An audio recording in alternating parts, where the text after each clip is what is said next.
So, sabi ni Jesus Christ sa Book of Matthew ay hindi siya nagdala ng peace kundi sword. So, during his earthly ministry, sinabi po niya doon, pagdating po sa ating dispensation, pag ang taong ligtas, sabi niya, mayroong peace with God. Pagdating sa tribulation, mayroong yung Antichrist ay mag-deceive at mayroong tatawag na peace and safety na tatawag at sila ay mag-deceive. Pagdating sa tribulation ay sa millennial kingdom, mayroon na pong peace sapagkat ang Panginoon Hesus Kristo na po ang siya ang mamamahala, mga kapatid. So,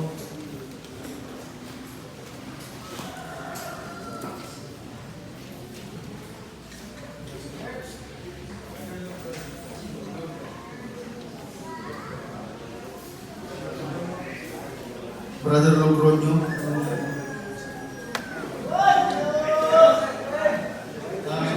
May mga pangalan po kasi yung mga sabi niya, the Jews have special standing before God. So, meron po, sila po ay,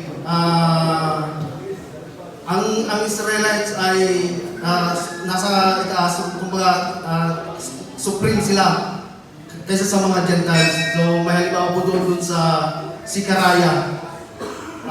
Basahin ko po mga kapatid.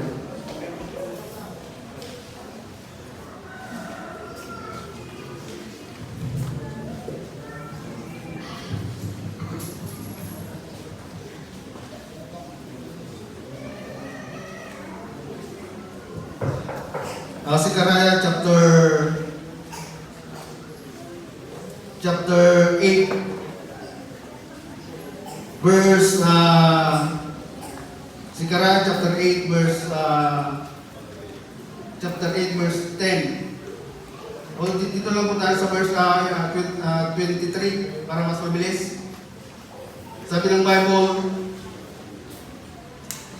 thus said the Lord of hosts, in those days it shall come to pass that 10 men shall take hold out of all languages of the nations, even shall take hold of the skirt of him that is a Jew, saying, we will go with you, for we have heard that God is with you. So yung mga Gentiles po, mga kapatid, sinasabi niya na yung mga 10 tao ay kahit na sila ay nakawag sa skirt ng mga Israelites para lamang sumama sa kanila para mag-worship sa Panginoon. So, may supremacy po.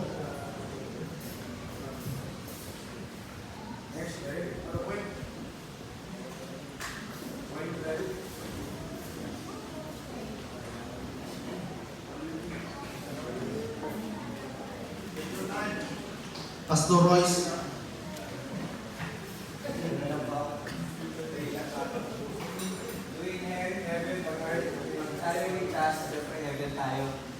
Pero sa kanila, earth lang naman kanilang destination.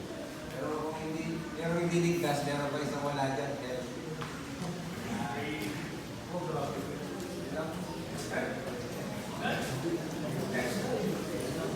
Ang tanong po ay, is the coming of the Lord a time of horror or comfort? So alam na po natin, kung nagiginig po tayo ng Matthew chapter 24 kay evangelismo.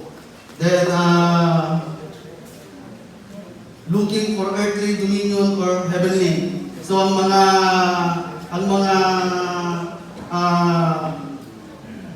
ang body of Christ ay pinangakuan po ng heavenly blessings. Ano po sa Ephesians 1:3. Samantalang ang mga Israelites o Jew ay they're looking for earthly dominion. Then, will we endure through the wrath or be delivered? So, sa panahon po natin ngayon, hindi po tayo nag-endure at sa mga yung darat na ng tribulation ay sila po ang mag-endure at the end para sila ay maligtas.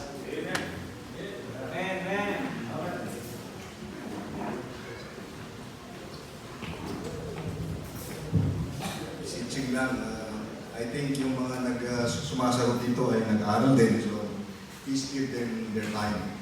Yung kay Pastor Ami naman yan, tapos yung answer na lang yun. So, let us allow them to say on yung mga pinaghirapan nila. Huwag tayong madali. So, last question, plowshares or sword?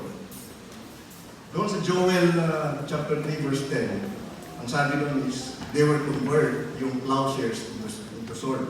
While pagdating dito sa Micah, the same prophecy. Bakit from sword to plowshares? So they have different timeline kung bakit nagkaganyan. So sa Joel chapter 3 verse 10, buksan po natin. Tayo